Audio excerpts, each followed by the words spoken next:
Hello students, आज के question में हमें एक सर्किट दिया हुआ है। ठीक है, हमें एक परिपथ दिया हुआ है और इस परिपथ को हल करके हमें ये ज्ञात करना है कि इस परिपथ में कितनी एम्पियर की धारा प्रवाहित हो रही है, इस परिपथ का तुल्य प्रतिरोध क्या है और इस परिपथ में कितनी शक्ति क्षय हो रही है। ठीक है, तो ये तीन चीज़ें हमें कैलकुलेट करना है। अब स्टूडेंट्स, आप एक बात ध्यान रखिए, जब भी आपको कुछ इस तरीके का अरेंजमेंट दिखे कि जिसमें जो है आपको 5 रेजिस्टेंस इस तरीके से जुड़े हुए दिखाई दें, तो आप आइडिया लगा सकते हैं कि ये जो क्वेश्चन है ये व्हीट स्टोन ब्रिज पर आधारित क्वेश्चन है। हम क्या करेंगे कि इस क्वेश्चन को, इस सर्किट को थोड़ा सा सिंप्लीफाई करेंगे और इसके इक्विवेलेंट एक दूसरा सर्किट हम बनाएंगे। अब देखिए उसको हम कैसे ड्रॉ करेंगे, आप स्टेप बाय स्टेप सारी चीज़ें समझते जाइए। देखिए ये जो टर्मिनल है ये 5 वोल्ट की बैटरी से जुड़ा हुआ है। तो देखिए अगर ये प्लस, ये बैटरी का प्लस सिरा होता है, ये माइनस सिरा होता है। तो जो प्लस सिरा होता है, अगर ये 5 वोल्ट की बैटरी है तो इस पॉइंट, अगर हम इस पॉइंट को ए माने तो इसका पोटेंशियल क्या हो जाएगा 5 वोल्ट।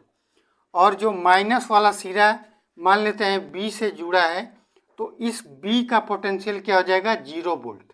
ठीक है, अब हम इस सर्किट को जो है सिंपल सर्किट में कन्वर्ट करेंगे। तो देखिए अगर ए वाला पॉइंट 5 वोल्ट पे है, अगर ये यहाँ पे जुड़ा हुआ है, ठीक है, यहाँ पे जुड़ा हुआ है, अगर ये एक सिंपल वायर से जुड़ा होता तो इस पॉइंट का भी पोटेंशियल 5 वोल्ट ही होता है। लेकिन ये क्या हुआ है, बीच में एक रेजिस्टेंस आ रहा है। ठीक है, तो अब रेजिस्टेंस आ रहा है तो इसमें क्या होगा, कुछ वोल्टेज ड्रॉप हो जाएगा। तब यहाँ पे जो पोटेंशियल होगा वो 5 वोल्ट नहीं होगा, वो कुछ बदल जाएगा। मान लेते हैं कि यहाँ पे पोटेंशियल जो है ये यक्स हो जाता है। ठीक है, अब यहाँ पे जो पोटेंशियल है, पॉइंट बी का जो पोटेंशियल है वो 0 वोल्ट है। अगर ये एक, देखिए यहाँ पे जो है एक पॉइंट से आके जुड़ रहा है, अगर यह एक सिंपल वायर से अगर ये एक सिंपल वायर से आके जुड़ा होता है तो इस पॉइंट का भी पोटेंशियल 0 वोल्ट ही होता है। लेकिन आप देख सकते हैं कि बीच में क्या है, एक रेजिस्टेंस आ जा रहा है, तो इसकी वजह से इसका जो पोटेंशियल होगा वो थोड़ा सा चेंज हो जाएगा। तो मान लेते हैं कि ये जो पोटेंशियल है ये वाई हो गया। ठीक है, अब हमें इन दोनों पॉइंट्स का पोटेंशियल मिल गया है। हमें क्या मिला है, पहले 2 पॉइंट्स से ए और बी, लेकिन अब जो है 2 नया पॉइंट्स हमें मिल गए हैं। ठीक है, तो हम क्या करेंगे, देखिए पहले 2 पॉइंट्स से ए और बी, यहाँ पे पॉइंट ए था और मान लेते हैं यहाँ पे पॉइंट बी था, लेकिन अब जो है हमको 2 नए पॉइंट्स मिले हैं। मान लेते हैं कि ये जो पॉइंट है ये एक्स है और यहाँ पे एक पॉइंट है ये वाई है। अब देखिए ये 5 ओम का रेजिस्टेंस किसके बीच में जुड़ा हुआ है, तो ए और वाई के बीच में जुड़ा हुआ है। तो इसको जो है हम 5 ओम के रेजिस्टेंस को ए और वाई के बीच में कनेक्ट कर देंगे। ठीक है, ये जो है आपका 5 ओम का रेजिस्टेंस है। अब यहाँ पे देखेंगे ये 10 ओम का जो रेजिस्टेंस है ये किनके बीच में जुड़ा हुआ है, तो ये एक्स और वाई के बीच में जुड़ा है। तो इसको जो है हम एक्स और वाई के बीच में जोड़ लेंगे। ठीक है, यहाँ पर जो है एक्स और वाई के बीच में ये आपका 10 ओम का रेजिस्टेंस जुड़ गया। अब देखिए यहाँ जो 20 ओम का रेजिस्टेंस है किनके बीच में है, तो एक्स और बी के बीच में है।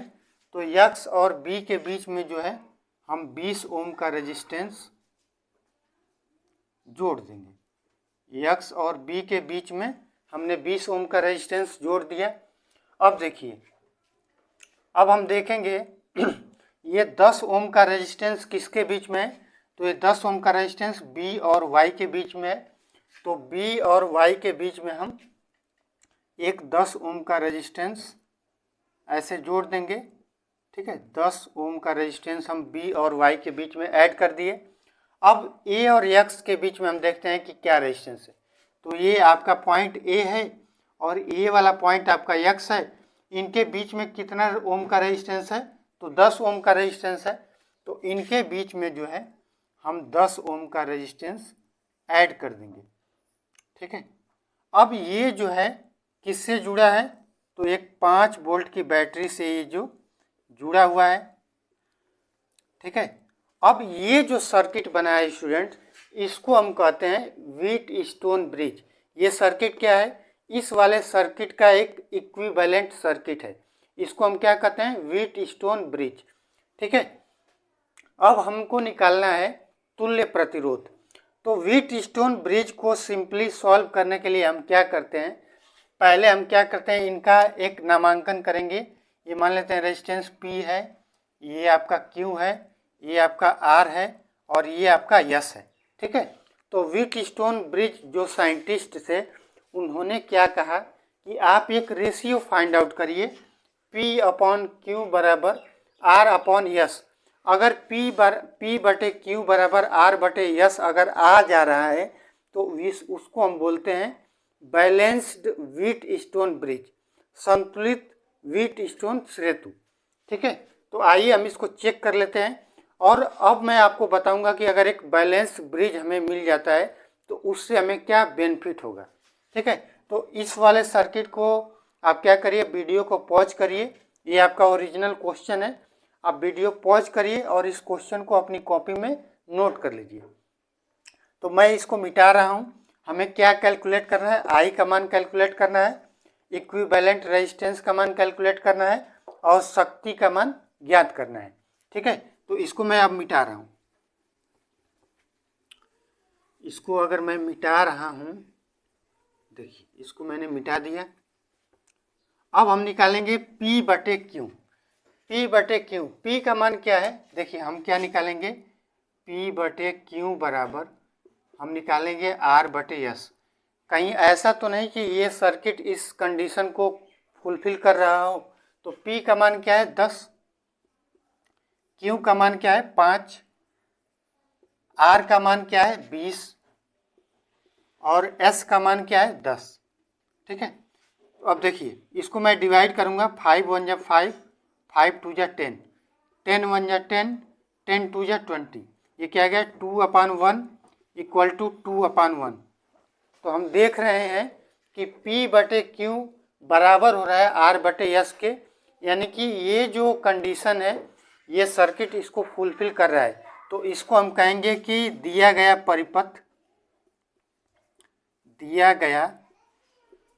परिपथ एक संतुलित, ठीक है, एक संतुलित व्हीट स्टोन सेतु है। ठीक है, दिया गया परिपथ जो है एक संतुलित व्हीट स्टोन सेतु है। अब जब संतुलित व्हीट स्टोन सेतु है तो इससे हमें बेनिफिट क्या होगा, तो व्हीट स्टोन ने बताया कि अगर ब्रिज संतुलित है तो जो पॉइंट X है और जो पॉइंट Y है इन दोनों का पोटेंशियल सेम हो जाता है। जब इन दोनों का पोटेंशियल सेम हो जाएगा तो इस वाली भुजा में कोई भी धारा प्रवाहित नहीं होगी। यानी कि उस समय पे हम क्या कर सकते हैं कि ये जो बीच में X और Y के बीच में जो 10 ओम का प्रतिरोध जुड़ा है इसको हम परिपथ से हटा सकते हैं। जैसे ही हम इस परिपथ से हटाएंगे तब जो ये सर्किट बनेगा ये सिंपल हो जाएगा। कैसे सिंपल होगा, आइए इसको देख लेते हैं। अब स्टूडेंट्स आप क्या करिए, फिर से आपको ये चीज़ें नोट करके और आपको कॉपी में नोट करना पड़ेगा। आप वीडियो पॉज करिए और इन सब चीज़ों को आप अपनी कॉपी में नोट करिए। तो हमें मिल गया है एक व्हीट स्टोन सेतु। अब देखिए परिपथ कितना आसान हो जाएगा। हम क्या करेंगे कि बीच वाले रेजिस्टेंस को हटा देंगे, तब ये परिपथ क्या बन जाएगा, ये आपका पॉइंट A हो गया। यहाँ से एक तार निकल रहा है, ये 10 ओम का रेजिस्टेंस जुड़ा है यहाँ पे, और ये जो है यहाँ पे आकर के एक 20 ओम के रेजिस्टेंस से जुड़ रहा है। ठीक है, ये पॉइंट आपका B है। अब A वाले पॉइंट से यहाँ पर जो है एक 5 ओम का रेजिस्टेंस निकला और ये जा करके एक पॉइंट आगे 10 ओम के रेजिस्टेंस से जुड़ जा रहा है। ठीक है, ये आपका 10 ओम के रेजिस्टेंस से जुड़ जा रहा है और ये जो है आपकी 5 वोल्ट की बैटरी से सारा का सारा अरेंजमेंट जुड़ा हुआ है। अब देखिए ये 10 ओम का रेजिस्टेंस और 20 ओम का रेजिस्टेंस ये दोनों श्रेणी क्रम में है। ये 5 ओम का रेजिस्टेंस और ये 10 ओम का रेजिस्टेंस ये दोनों श्रेणी क्रम में है। ठीक है, तो अब इसको हम सिंपल करेंगे। तो 10 ओम और 20 ओम श्रेणी क्रम में है, तो श्रेणी क्रम में हम क्या करते हैं, रेजिस्टेंस को डायरेक्ट जोड़ देते हैं। तो 10 और 20 ओम मिलके क्या बनेंगे, 30 ओम बन जाएगा। तो इसको हम कर देंगे आपका 30 ओम। ये आपका 30 ओम का रेजिस्टेंस हो गया। अब देखिए ये 5 ओम का रेजिस्टेंस है, ये 10 ओम का रेजिस्टेंस है, दोनों श्रेणी क्रम में है। तो 5 और 10 मिलके कितने हुए, 15 ओम का रेजिस्टेंस हो गया। तो ये हो गया आपका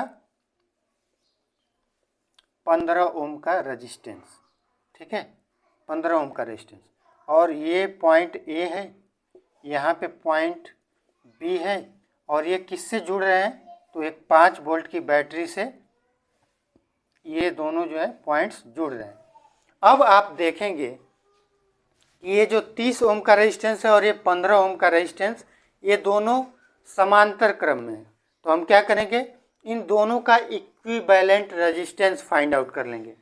तो देखिए अब स्टूडेंट्स आप क्या करिए, फिर से वीडियो को पॉज करिए और इस सर्किट को जो है आप अपनी कॉपी में नोट डाउन कर लीजिए। ठीक है, ठीक है, आप वीडियो पॉज करके इसको नोट कर लीजिए। अब मैं इसको मिटा रहा हूँ। तो हमें पता है कि जब दो रेजिस्टेंस समांतर क्रम में जुड़े होते हैं तो उनका जो तुल्य रेजिस्टेंस होता है ये होता है आर इक्विवेलेंट बराबर ये R A into R B बटे R A plus R B. अब आर ए का मान लेते हैं 30 है, तो 30 गुणे 15 बटे 30 प्लस 15। अब 30 गुणे 15, देखिए इसको मैं थोड़ा सा और सिंपल करता हूँ। ये 30 गुणे 15, अब 30 और 15 को जोड़ेंगे तो क्या होगा, 45। 15 एक कम है 15, 15 तियाँ 45, तो ये क्या बन गया 30 बटे 3। तो आर इक्विवेलेंट का मान क्या आ जाएगा स्टूडेंट्स, 30 को जब 3 से डिवाइड करेंगे तो ये मान आ जाएगा 10 ओम।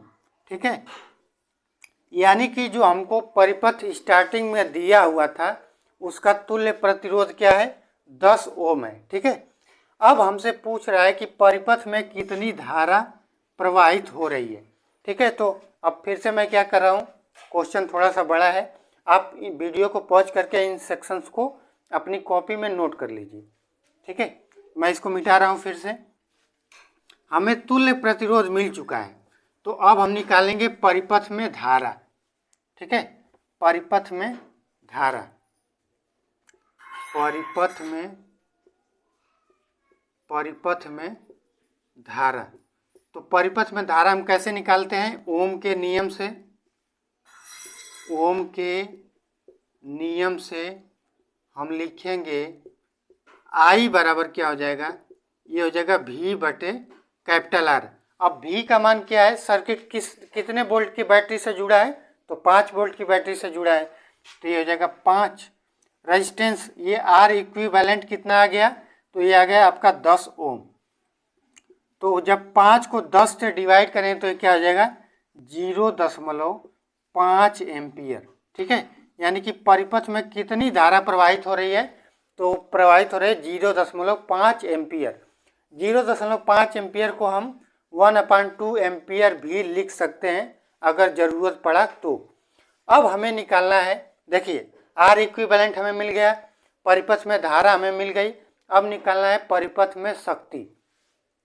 तो अब स्टूडेंट्स मैं क्या कर रहा हूँ, इस वाले सेक्शन को मिटा रहा हूँ, आप वीडियो पॉज करेंगे और इसको अपनी कॉपी में नोट डाउन कर लेंगे। ठीक है, अब मैं इसको मिटा रहा हूँ, तो लिखेंगे परिपथ में शक्ति। ठीक है, परिपथ में शक्ति, परिपथ में शक्ति। ठीक है, तो परिपथ में शक्ति निकालने के लिए स्टूडेंट्स कई फार्मूले हमारे पास हैं। V इंटू आई कर सकते हैं, I स्क्वायर इंटू आर कर सकते हैं, या V स्क्वायर अपन आर। इन तीनों फार्मूले में से किसी भी फार्मूले को अगर हम यूज करेंगे तो हमें परिपथ में शक्ति मिल जाएगा। तो देखिए P बराबर मैं ले रहा हूँ, P बराबर V इंटू आई। V का मान कितना है स्टूडेंट्स? 5 वोल्ट, ये 5। I का मान कितना है? तो 0.5। ठीक है। अब 5 का जब हम 0.5 में मल्टीप्लाई करेंगे तो ये क्या आ जाएगा? 2.5। अब हम चूंकि परिपथ में शक्ति निकाल रहे हैं तो शक्ति का मात्रक क्या आता है? वाट। ठीक है, तो 2.5 वाट जो है परिपथ में शक्ति हो रहा है। ठीक है, परिपथ में शक्ति कितना क्षय हो रहा है? तो 2.5 वाट। तो उम्मीद करता हूँ स्टूडेंट्स कि आपको तीनों जो क्वेश्चन दिए थे उनका सलूशन आपको समझ में आया होगा। वीडियो में अगर आपको सलूशन में कोई प्रॉब्लम हो आप कमेंट करके बताइए, नेक्स्ट वीडियो से हम उसको और इम्प्रूव करेंगे। धन्यवाद। खत्म। Bye bye, tata, good bye, गया।